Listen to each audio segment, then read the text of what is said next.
Private ಮನೆ ಇದು ಬಾಡಿಗೆ ಮನೆ ಇದೆ. ಸೊ ಆ ಬಾಡಿಗೆ ಮನೆಯಲ್ಲಿ ವಾಸವಾಗಿದ್ದೀನಿ. ಸೊ ನಾನು ಗೇಟ್ ಕೆಲಸ ಮಾಡ್ತಿದ್ದೀನಿ.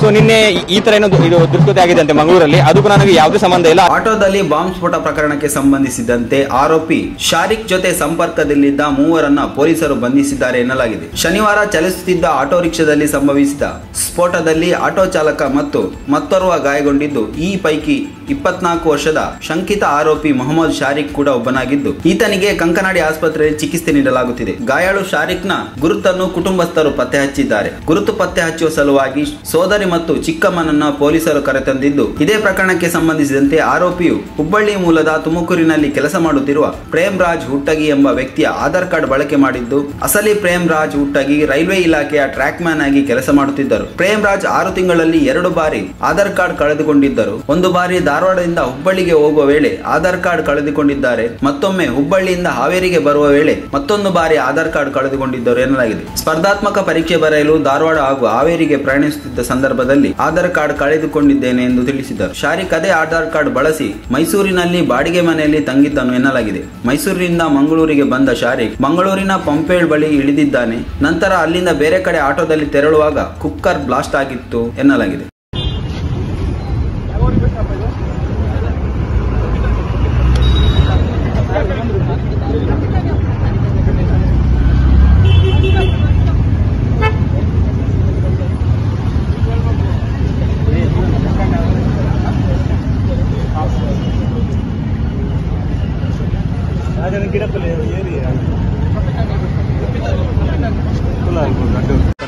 ಸರ್, ನನ್ನ ಹೆಸರು ಪ್ರೇಮ್ ರಾಜ್ ಹುಟ್ಟಗಿ ಅಂತ. ನಾನು ಹುಬ್ಬಳ್ಳಿಯಲ್ಲಿ ವಾಸವಾಗಿದ್ದೇನೆ. ಬಟ್ ಈಗ ನಾನು ಇಲ್ಲಿ ರೈಲ್ವೆ ಎಂಪ್ಲಾಯ್ ಇದು 2019ರಲ್ಲಿ ಅಪಾಯಿಂಟ್ಮೆಂಟ್ ಆಗಿದ್ದೀನಿ. ಆಗಿ ತುಮಕೂರು ಸೆಕ್ಷನ್ ಬಂದಿದ್ದೀನಿ. ನಾನು ಇಲ್ಲಿ ರೈಲ್ವೆ ಎಂಪ್ಲಾಯ್ ಆಗಿ ಟ್ರ್ಯಾಕ್ ಮೇಂಟೈನರ್ ಆಗಿ ಕೆಲಸ ಮಾಡ್ತಾ ಇದ್ದೀನಿ. ಸೊ ಈಗ ಒಂದ್ ಸ್ವಲ್ಪ ರೀಸೆಂಟ್ ಆಗಿ ನಾನು ಇದು ಗೇಟ್ ಮ್ಯಾನ್ ಕೆಲಸ ಮಾಡ್ತಾ ಇದ್ದೀನಿ. ನೈಟ್ ಶಿಫ್ಟ್ ಡೇ ಶಿಫ್ಟ್ ಅಂತ ಇರುತ್ತೆ ರೈಲ್ವೆದಲ್ಲಿ. ಸೊ ನಿನ್ನೆ ನನಗೆ ಇದು ನೈಟ್ ಶಿಫ್ಟ್ ಇತ್ತು. 7 ಗಂಟೆಯಿಂದ ಮುಂಜಾನೆ 7 ಗಂಟೆವರೆಗೂ ನಂದು ಇದು ಡ್ಯೂಟಿ ಇರುತ್ತೆ, railway duty. So gate man ಎಂದು. ಸೊ ಅವಾಗ ನೀನು 7 ಗಂಟೆಗೆ ಹೋದೆ ಡ್ಯೂಟಿಗೆ ಹಾಜರಾಗಿ ಇದು ಗೇಟ್ ಹಾಕೋದು, ಇದು ಟ್ರೈನ್ ಕಳಿಸ್ತಾ ಇದ್ದೆ, ಸಿಗ್ನಲ್ ಇದು ಪಾಸ್ ಮಾಡಿ ಇದು ಟ್ರೈನ್ ಪಾಸ್ ಮಾಡ್ತಾ ಇದ್ದೆ. ಸೊ ಅವಾಗ ಒಂದು 7:30-8 ಗಂಟೆ ಸುಮಾರು ಇದು ಹುಬ್ಬಳ್ಳಿಯಿಂದ ಇದು PSI ಇದು ಸಬ್ ಇನ್ಸ್ಪೆಕ್ಟರ್ ಇದು ಕಾಲ್ ಬಂತು. ಎಲ್ಲ ಎನ್ಕ್ವೈರಿ ಮಾಡಿದ್ರು, ಹಿಂಗೆಲ್ಲ ಆಯ್ತು, ಇದು ಆಧಾರ್ ಕಾರ್ಡ್ ಎಲ್ಲಿ ಕಳ್ಕೊಂಡಿದ್ರಿ ಏನಂತೆಲ್ಲ ಸೇಮ್ ಎನ್ಕ್ವೈರಿ ಎಲ್ಲ ಮಾಡಿದ್ರು.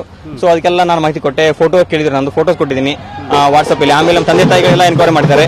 ತಂದೆ ತಾಯಿಗಳಿಗೆ ಎಲ್ಲ ಇದು ಮಾರ್ಕಸ್ ಕಾರ್ಡು ಎಲ್ಲಿ ಓದಿದ್ದೀನಿ ಎಲ್ಲ ಹೇಳಿದ್ದಾರೆ ನನಗೆ.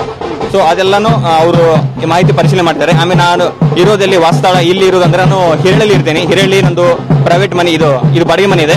ಸೊ ಆ ಬಾಡಿಗೆ ಮನೆಯಲ್ಲಿ ವಾಸವಾಗಿದ್ದೀನಿ. ಸೊ ನಾನು ಗೇಟ್ ಕೆಲಸ ಮಾಡ್ತಿದ್ದೀನಿ.